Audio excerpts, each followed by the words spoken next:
los 40 días en que resucitó nuestro Señor Jesucristo, están ellos comentando, dos discípulos que iban a el camino a una ciudad. Ellos tienen el encuentro con Cristo Jesús, pero ellos no se imaginaban quién era hasta que llegan al lugar donde iban a ir, a Emaús. Y ellos, después de que tienen esa experiencia con el Señor, se regresan nuevamente a estar con los discípulos, y ese es el comentario que dimos lectura esta mañana. Ellos estaban comentándoles lo que había sucedido cuando iban de camino a Emaús. Ellos están comentando a los discípulos, y dice la escritura que en ese momento aparece el Señor Jesucristo. En ese momento Él aparece en medio de ellos. Dice la escritura.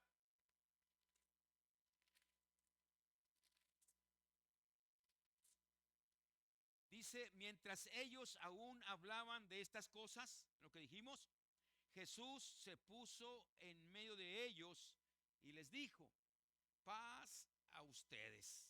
Yo no sé si usted hubiera sido uno de esos discípulos y hubiera estado presente en ese momento, ¿cuál hubiera sido su reacción? Igual que las de los discípulos, ¿o cuál hubiera sido su reacción? Bueno, no vamos muy lejos. Si Dios permitiera que usted se encontrara, cuando llegue a su casa ahorita, a alguien de su familia que Dios lo resucita, ¿qué haría usted? ¿Cuál sería su expresión? ¿Saldría corriendo? ¿Lo abrazaría? ¿O diría, no, esto no es real? Eso le sucedió a estos hombres.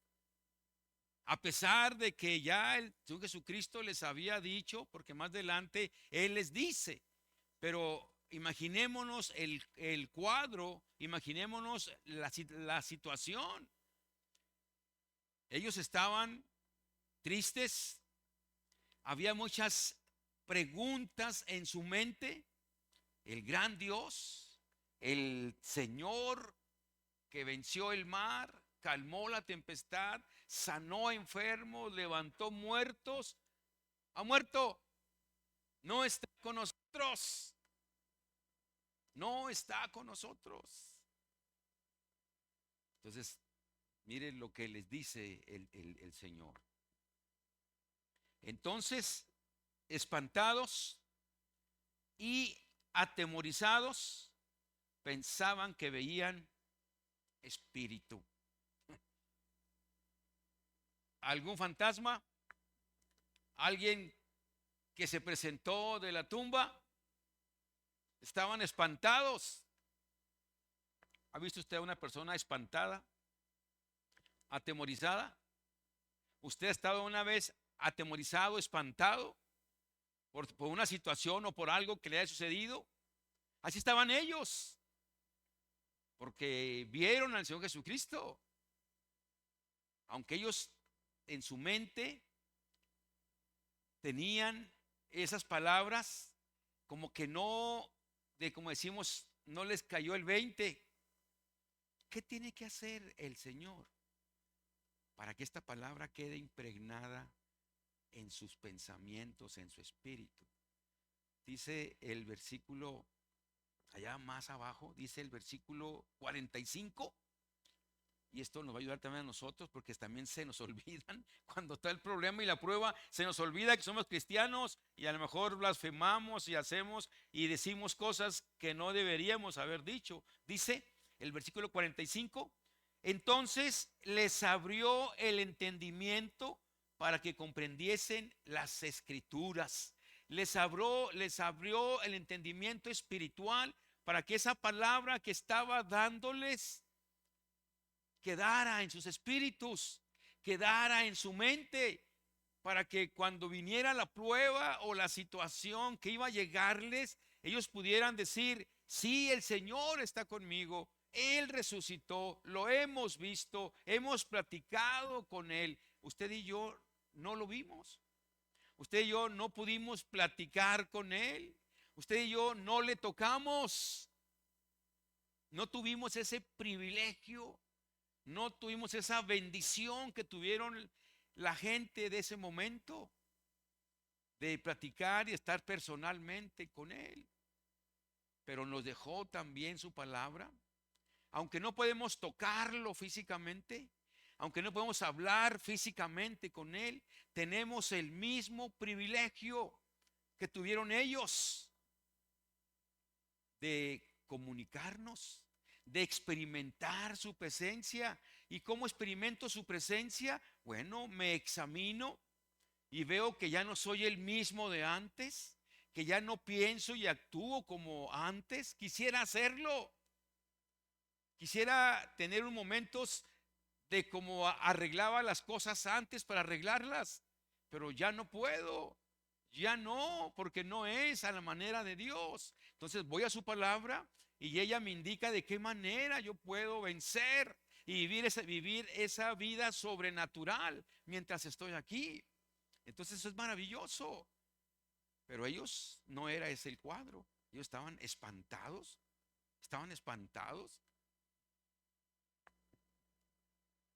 temerosos y pensaban que veían un fantasma. Entonces dice, pero les dijo él, ¿por qué estáis turbados y viene a su corazón estos pensamientos?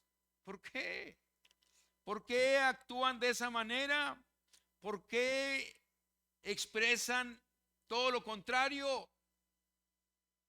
Miren, miren mis manos, miren mis pies, que yo mismo soy. Palpad y ved, porque un espíritu no tiene carne ni huesos, como veis que yo tengo.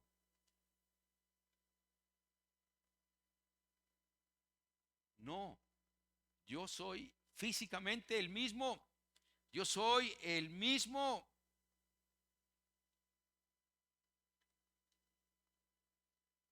Y diciendo esto, les mostró las manos y los pies. Y como todavía ellos de gozo no lo creían y estaban maravillados, les dijo, ¿tenéis algo de comer? Entonces le dieron parte de un pez asado y un panal de miel, y él lo tomó y comió delante de ellos. Las evidencias no eran de un espíritu. Las evidencias que él les da no eran de un espíritu, para que ellos pensaran que no era él.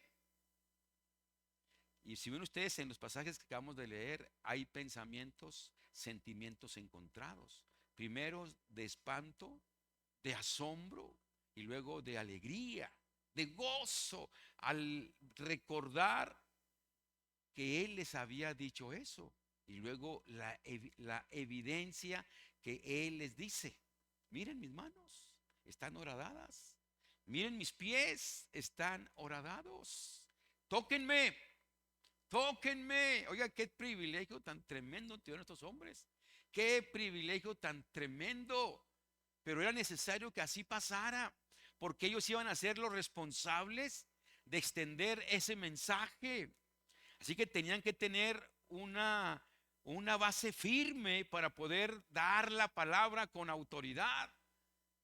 Por eso a veces nosotros quizás no podemos dar esa palabra con autoridad, porque no fuimos testigos oculares. Por fe creemos todo lo que está escrito de él, pero estos hombres fueron testigos oculares. Ellos lo vieron, él los retó, ¿verdad? Les dice tres evidencias de esta resurrección. Pálpenme, vean mis cicatrices, voy a comer. ¿Y un espíritu? Pues eso es un espíritu, ¿verdad? No lo puedes ver. Fantasma, algo irreal, pero no, él era real. Por eso Juan, cuando él escribe allá en su epístola, en la primera epístola del apóstol Juan, mire lo que él dice, hablando de esta experiencia Mire cómo él empieza su epístola allá en Primera de Juan, cómo él empieza para decirle a la gente de ese tiempo el mensaje.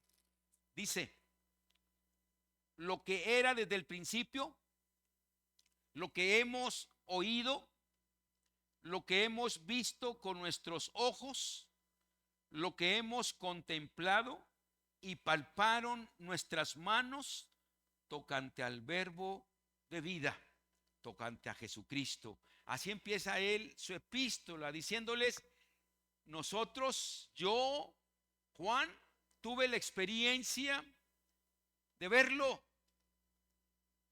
con mis propios ojos. Pues con qué otros ojos, ¿verdad? Pero pone un pleonasmo ahí para darle énfasis. Con mis propios ojos yo lo vi,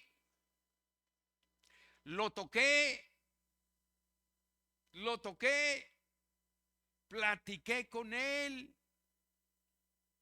Y yo soy un testigo ocular. Y esto es lo que yo les comparto con respecto al verbo de vida, con respecto al Señor Jesucristo.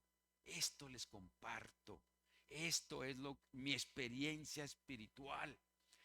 Por eso le digo que ahora usted y yo, ellos sí tuvieron un privilegio tremendo por lo físico, pero ustedes y yo también tenemos una oportunidad maravillosa también de extender ese mensaje, porque también como ellos físicamente, nosotros espiritualmente, por fe, tuvimos una experiencia espiritual, una experiencia en la cual experimentamos el perdón de nuestros pecados.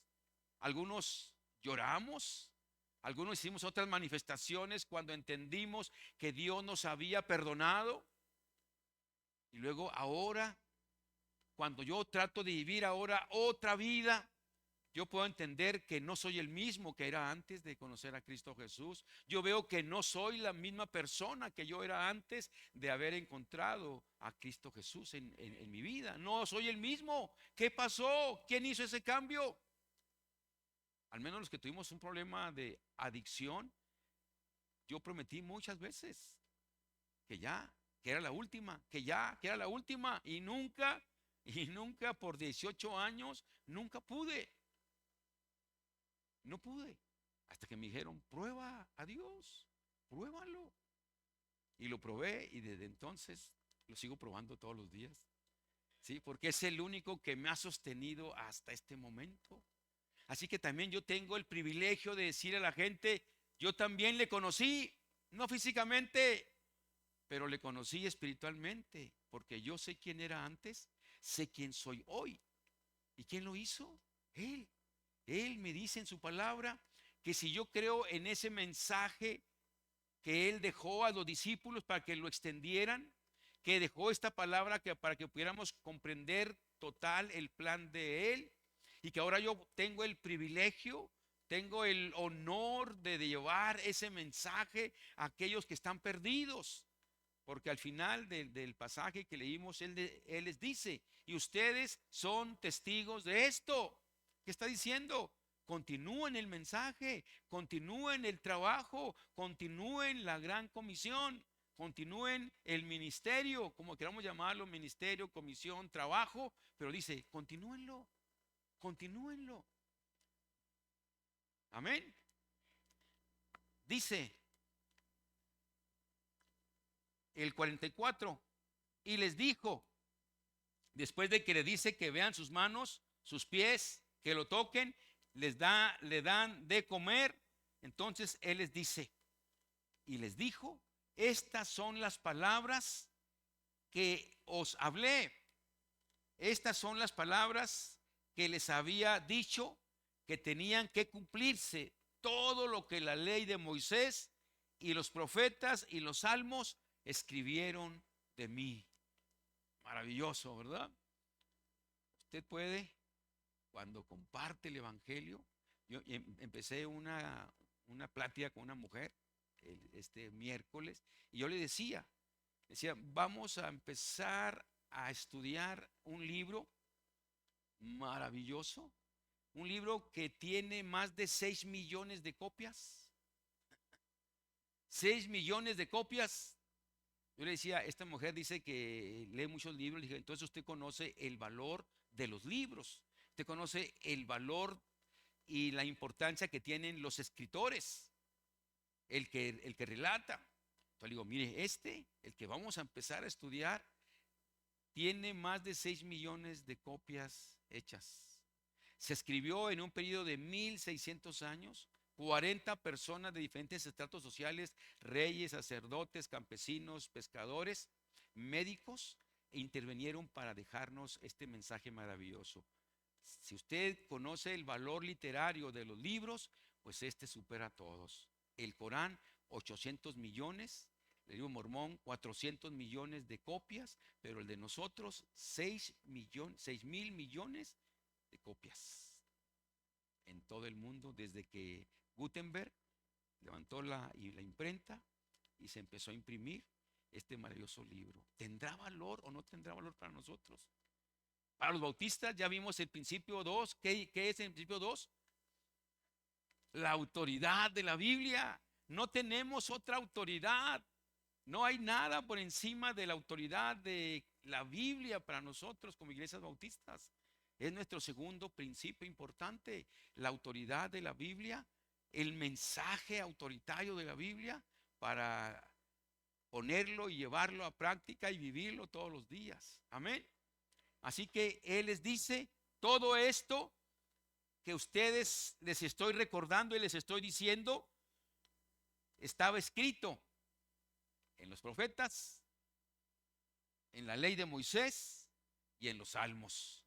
Allí está escrito de mí, cómo iba a ser crucificado, que entre dos ladrones iba a estar, que el templo se iba a derribar y tantas cosas que ellos ahora, cuando Él les abre las escrituras,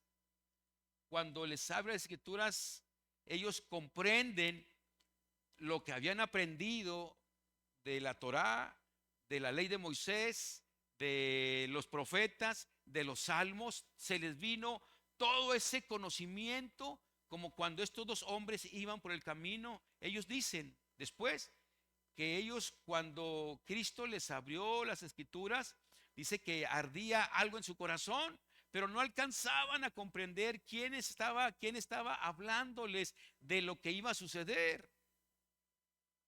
Y cuando Él les dice aquí, todo esto que ustedes están viendo, este maravilloso evento de la resurrección, fue profetizado. El Torá, libro de Moisés, los profetas y los salmos. Ahí está hablando. Todo el Antiguo Testamento profetizó de este momento que ustedes ahora participan, que ahora nosotros participamos, porque como le dije al inicio, no necesitamos otra vez esperar hasta el próximo año, si cae en marzo o en abril, para decir, vamos a festejar la resurrección del Señor Jesucristo. No, nosotros todos los días lo vivimos, todos los días es algo real para nosotros. ¿Por qué? Porque si Él vive, nosotros vivimos, porque si Él resucitó, nosotros hemos resucitado a una nueva vida. Y Él está esperando que usted y yo vivamos esa vida del reino, una nueva vida que la gente allá afuera no conoce, que no sabe del perdón, que no sabe del gozo de haber sido justificados, que no sabe del gozo de la paz que da el Señor, de muchas cosas que no entiende, que no conoce, pero que nosotros nos las dejó reveladas en su palabra. Así que qué maravilloso privilegio también tenemos nosotros, pero también qué tremendo compromiso tenemos también nosotros para seguir adelante. Sigue diciendo, y les dijo, así está escrito, y así fue necesario, que el Cristo padeciese y resucitase de los muertos al tercer día. Así fue necesario, está escrito, que padeciera, que resucitara de los muertos al tercer día. También eso estaba escrito allá en los profetas, allá en la ley de Moisés, y en los salmos. También estaba escrito eso, y luego también lo que vemos allá adelante dice, y que se predicase en su nombre el arrepentimiento y el perdón de pecados en todas las naciones, comenzando desde Jerusalén. Y aquí está también la gran comisión en otra forma. Entonces ahí les dice, todo este mensaje, todo este maravilloso evento que ustedes han contemplado ahora, que por 40 días yo estuve entre ustedes manifestando mi resurrección, estaba escrito. Yo les dije a ustedes que así iba a pasar, que yo tenía que ser azotado, que tenía que sufrir, que tenía que ser crucificado, porque así estaba escrito. Así lo habíamos planeado mi padre y yo que sucediera. Y ustedes, dice, son testigos de estas cosas. ¿Y cuál será el mensaje que tenemos que dar?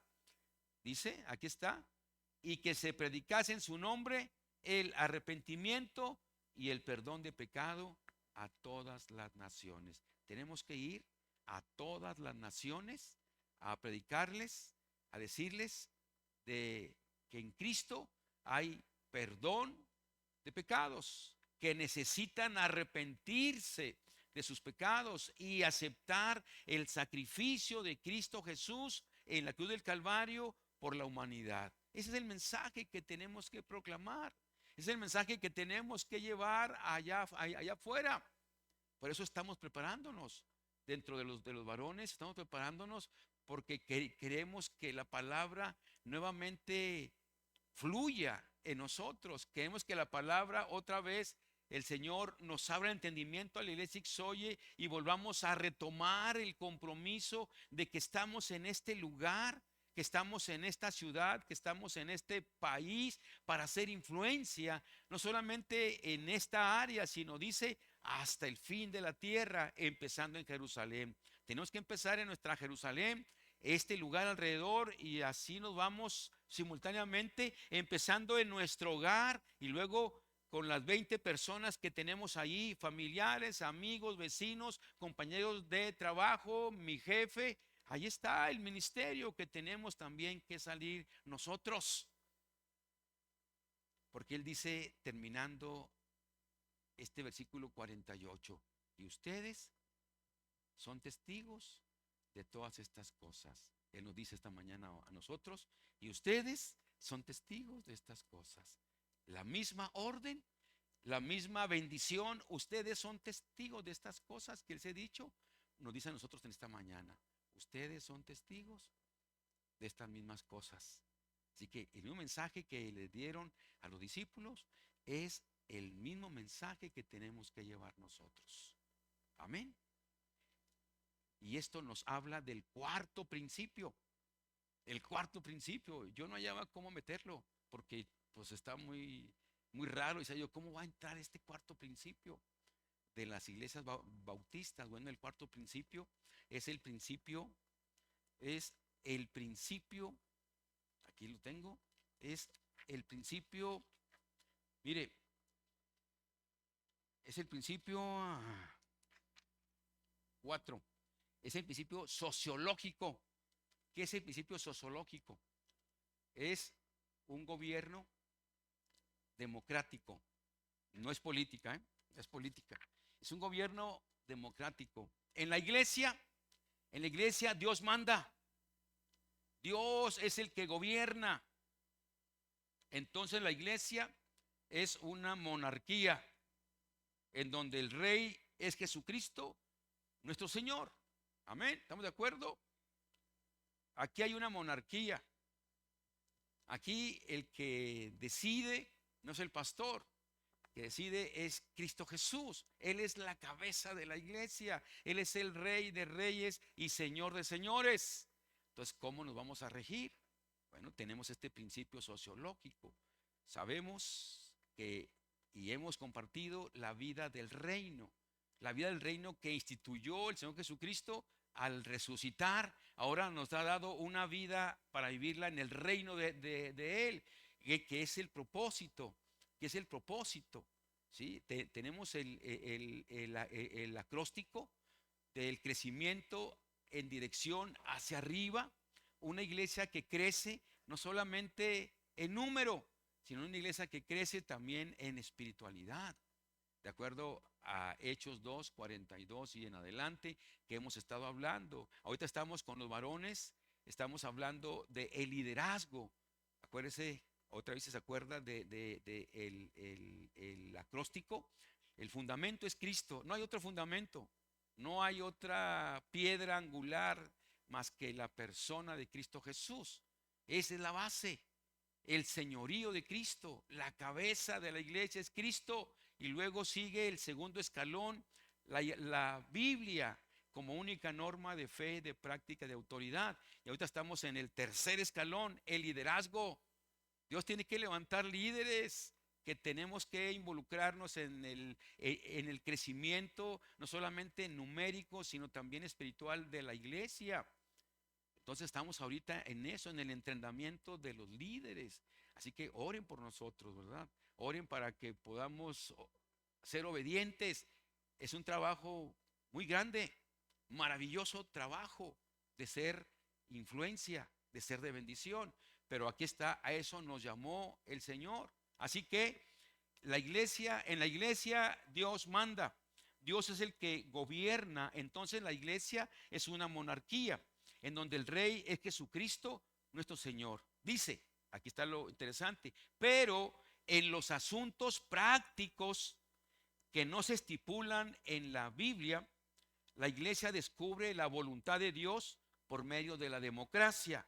¿Qué es la democracia? Bueno, esto es, todos los miembros tienen las mismas responsabilidades y los mismos privilegios. Nadie es más ni es menos. Todos somos iguales en la iglesia Ixoye. Todos somos iguales, somos y vivimos la democracia. Hay cosas que tenemos que tomar acuerdos que no están en la Biblia. Por ejemplo, así sencillo, ¿de qué manera pintar el templo? Bueno, pues acordamos que sea verde o azul y no nos peleamos, ¿no? Ahí está. No está en la Biblia que tengamos que hacer eso, pero aquí votamos todos, porque todos tenemos voz y voto. Si usted es miembro, ¿sí?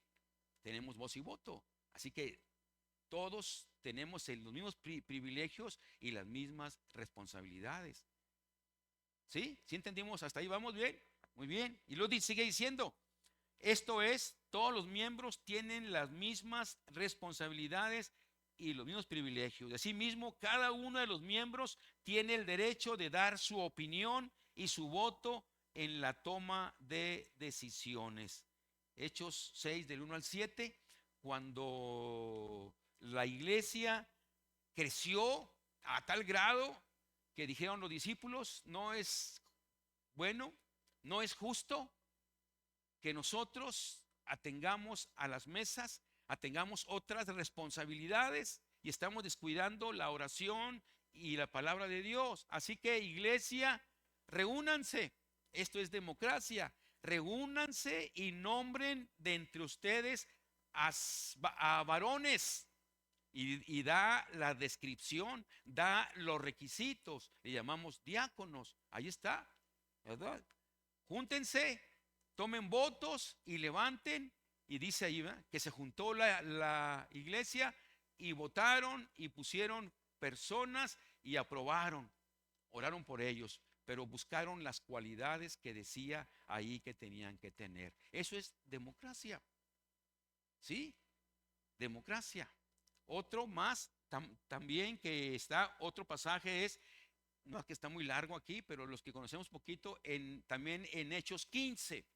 En Hechos 15 crece también el evangelio enormemente desde el capítulo 13, cuando Dios levanta a Bernabé y a Saulo para los viajes misioneros. Creció tremendamente, pero había un problema. Había un problema, que había judíos que iban persiguiendo al apóstol y estaban influenciando, diciendo que no era completo que ellos creyeran en Cristo Jesús para salvación, sino que tenían también que circuncidarse, guardar la ley. y empezó un problemón bien grande, bien fuerte, a tal grado que ahí en el capítulo 15 de los Hechos se menciona el primer concilio. Se reunieron todos los discípulos importantes con Pablo y la iglesia y acordaron qué iban a hacer con respecto a esto que estaba pasando. Ahí está la democracia que estamos hablando. Se reunieron y dijeron: ha parecido bien al Espíritu Santo y a nosotros decirle a los gentiles: ustedes no tienen por qué guardar la ley de los judíos. Solamente ustedes absténganse de todo mal y no coman sangre. Y eso es lo que les dicen a ellos. Ahí está lo que hablamos de democracia. Todos tenemos voz y voto, todos somos iguales, no hay alguien que tenga más jerarquía. Dice la autonomía de la iglesia local. Entre nosotros, cada iglesia es autónoma, es decir, se gobierna en sí misma y no guarda sometimiento jerárquico a ninguna otra iglesia o cuerpo de liderazgo alguno. Todos somos las iglesias locales, que somos estas, las de la ciudad. Cada iglesia local bautista tiene su programa de trabajo, tiene su presupuesto, tiene la forma de alabanza. No nos metemos con la otra iglesia. Cada iglesia es autónoma. Se llama la autonomía de la iglesia local. Nosotros somos los que decidimos. No tenemos injerencia con la otra iglesia que está en Cerro La Cruz o la que está acá por San Guillermo. No, cada iglesia es autónoma en su trabajo interior. Pero también dice que nos unimos nuestros esfuerzos en el cumplimiento de la gran comisión. Nos unimos, es decir, que dentro de esta autonomía las iglesias guardan entre sí un compromiso. Somos interdependientes, por eso tenemos cultos unidos con otras iglesias, tenemos proyectos unidos con otras iglesias, ¿sí? Pertenecemos a una convención regional que está aquí en la ciudad de Chihuahua.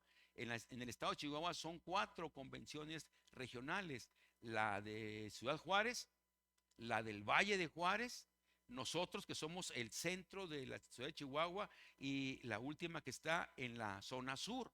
4 convenciones regionales de las iglesias bautistas, y algunas veces hemos hecho trabajos cooperativos para atender, para sostener a los misioneros. Pero otra vez repito, somos una iglesia autónoma, dependiente, pero también somos interdependientes con otras iglesias. ¿En qué? ¿En qué somos interdependientes? En doctrina, en ética moral, en organización, en la economía y en atender a los misioneros. Y luego, hablando de la igualdad de todos los miembros, creemos en el sacerdocio de cada creyente. No existe élite entre nosotros. Todos los miembros son iguales y tienen la misma capacidad espiritual para su funcionamiento en el cuerpo de Cristo. Por eso a mis hermanos, cuando empezamos en el estudio, yo les mencioné la palabra pastor, se asustaron, se espantaron, ¿sí? Pero van a hacer labor pastoral, van a hacer. Usted cuando va y lleva el evangelio está haciendo labor pastoral, está atendiendo a alguien, está atendiendo su necesidad, hace labor pastoral. Pero cuando les dije yo, aquí va a haber pastores, tuvieron miedo, porque pensaron: ya voy a dejar mi trabajo y tengo que hacer tiempo completo. No necesariamente. Si Dios te llama, amén, a dejar todo y venirte al equipo de tiempo completo, amén. Pero también te puede usar sin que sea de tiempo completo. Pero vas a apartar un tiempo para servir al Señor. ¿Por qué? Porque todos somos ministros, unos maestros, pastores, evangelistas, profetas. Ahí está. Amén. Oh, no va a ser hermano, dijo amén. Sí, dice, entonces, todos los miembros son ministros. ¿Qué quiere decir? Que Dios ha capacitado para realizar la obra del ministerio. Los pastores son ministros oficiales y cada miembro es un ministro general. No hay jerarquías. Yo estoy aquí como un ministro oficial que Dios me ha llamado tiempo completo, pero eso no quiere decir que yo soy la autoridad, que voy a darles con chicotes si no trabajan. No, no es jerárquico el trabajo, el puesto que yo tengo. Ahorita les voy a decir en qué consiste, ¿verdad? No, Cada uno somos ministros. ¿Y qué es ministros? Ministrar.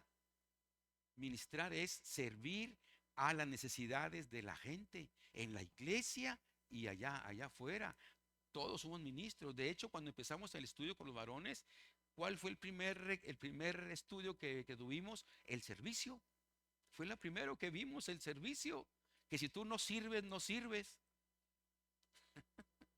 Y todos estamos llamados a servir. Hoy dijo el Señor Jesucristo: yo no vine a ser servido, sino a servir. Y si Él vino a eso, cuanto más nosotros.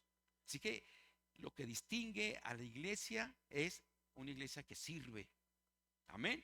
Ese es lo más importante, que sirve por amor a Cristo Jesús. Por último, la autoridad pastoral. El pastor en nuestras iglesias bautistas tiene una autoridad que le fue delegada por ustedes. Me delegaron ustedes esa autoridad por una iglesia local. Por lo tanto, su liderazgo no es jerárquico, sino de función. El liderazgo educativo, ejemplar y de servicio. La autoridad pastoral está en el desarrollo de su trabajo más que en una posición. Más que en una posición. Mi autoridad es al servirles a ustedes. Al servirles a ustedes. Esa es la autoridad más grande. No el que aquí nada más mis chicharrones truenan. No es eso.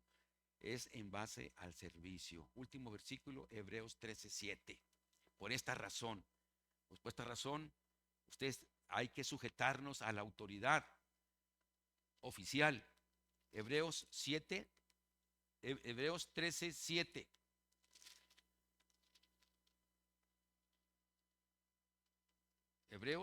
13:7 dice de esta manera: acuérdense de sus pastores que les hablaron la palabra de Dios. Consideren cuál haya sido el resultado de su conducta e imiten su fe. Ahí está. E imiten su fe. Acuérdense de sus pastores que os hablaron la palabra de Dios. Consideren cuál haya sido el resultado de su conducta e imiten su fe. Ahí está.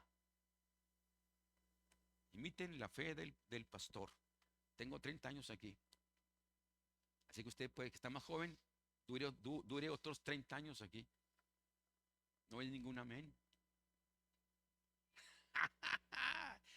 Es que no somos tan expresivos las iglesias bautistas, pero sí estamos llamados a esto. Es el cuarto de los principios. Tenemos 7 que dije que nos distinguen de otros grupos. Nos distinguen, nos hacemos, somos diferentes. Aunque creemos en Jesucristo, explico, hay un mosaico de varios grupos evangélicos, metodistas, asambleas de Dios, pentecostales, que nos decimos hermanos porque nos une lo más principal. Creemos solamente que la salvación viene a través de Cristo Jesús. No hay otra manera. Pero si vemos grupos en particular, somos diferentes. En administración, en alabanza, en comunión, somos diferentes. Pero en lo más importante, somos hermanos porque no hay otra manera de salvación más que Cristo Jesús. En lo demás, nos distinguimos porque estos principios no los sacamos de la manga, están sacados de la palabra de Dios. De hecho, cuando nos bautizamos, les damos a la gente, les damos un pacto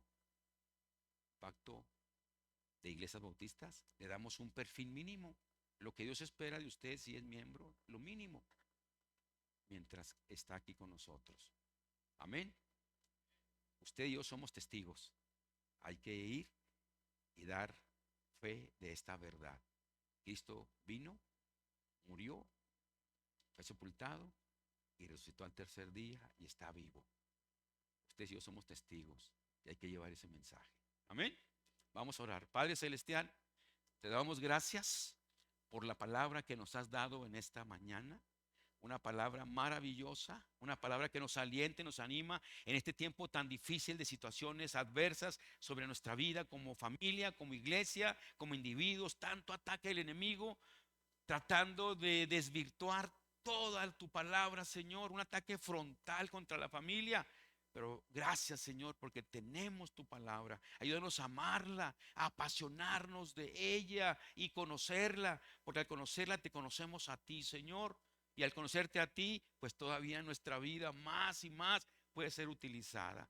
Padre, como les dijiste a los discípulos, abre nuestro entendimiento espiritual cuando vayamos a tu palabra para poder comprenderla, aplicarla a nuestra vida y llevarla aquellos familiares que no te conocen, aquellos vecinos que no conocen, aquel compañero de trabajo que no conoce, a mi jefe que no conoce. Señor, yo soy tu instrumento y esta mañana tú me has dicho que yo también soy testigo.